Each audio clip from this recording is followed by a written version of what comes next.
figured out the whole NetGalley requesting arcs thing. Not sure how I got this far in booktube without figuring that out, but I have unique skills in being totally oblivious most of the time, so if anyone could do it, it would be me.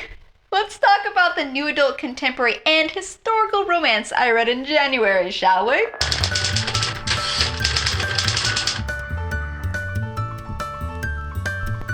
Trade Me, the first book in the Cyclone new adult series by Courtney Milan. This was the first arc I've ever requested from NetGalley. I am a fan of Courtney Milan's romance books. I've always thought she was a good author. I wasn't sure how she'd do with the new adult genre though, whether she was going to struggle to write for the kids these days, but she's just as good in this genre, it turns out. This is now one of my favorite new adult books of all time. It deals with real issues. The male lead deals with an issue that I haven't seen addressed from the male side in a book before. One of the characters is trans, which is amazing. In fact, she's apparently going to be the lead in the next book, which is huge. So I can't recommend this book enough. Let me warn you, some things in this book are a little over the top ridiculous, but nothing more ridiculous than you might find in any Abby Glines book.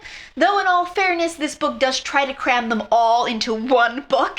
So take that with a bit of humor and you'll really enjoy it. Alright, and then I had to read another book for my terrible titles I've actually read project, so I picked her Chic Boss by Carol Grace, a high-quality Harlequin romance. Actually, for Harlequin, she's not a horrible writer. Now that's not saying much, but it's saying something. This book was still not great, but how many people can say they've read a book titled Her Chic Boss? It's in His Kiss, Lucky Harbor number 10 by Jill Shalvis. This is one of my favorite contemporary romance series. It's also the first contemporary romance series I got hooked on. And now I'm on the home stretch before I run into the end of what she's written so far, and this was super cute. Becca Thorpe is down on her luck when she moves into a rundown converted warehouse apartment in Lucky Harbor. In the warehouse next door is Sam Brody, boat builder and surfer. I really liked this one. Showed a different side of Lucky Harbor. Then I went right on to read number 11 in the series, Hes So Fine. This one is about Olivia Bentley, who runs Lucky Harbor's antique shop, and Cole Donovan, who is a charter boat captain. This one was not quite as good as number 10, but still cute and very likable. No Denying You, the 5th book in the Danvers series by Sydney Landon, contemporary romance. This was just released in December.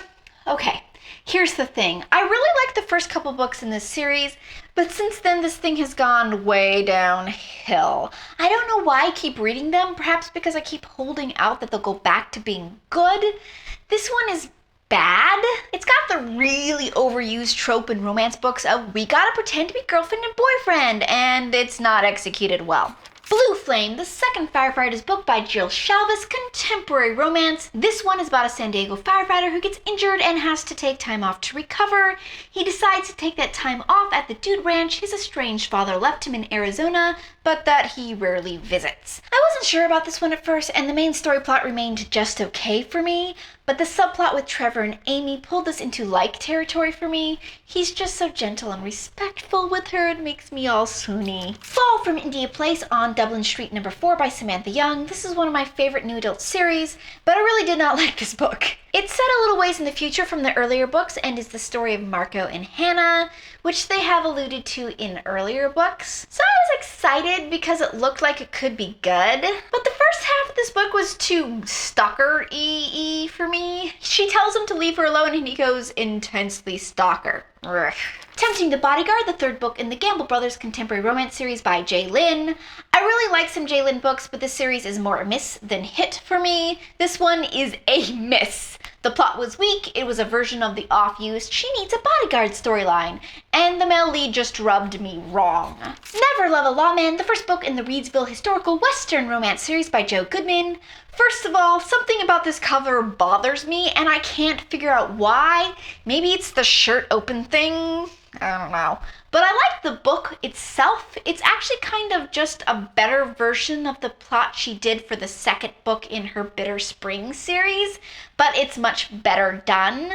The trope that moves the plot along is not quite convincing. The whole you won't get your inheritance if you don't get hitched thing is a bit overdone in romance novels. But you know what? I like the characters and the execution of the plot a lot, so who cares? So I'm comfortably 1 book ahead on my reading challenge. How are you guys doing?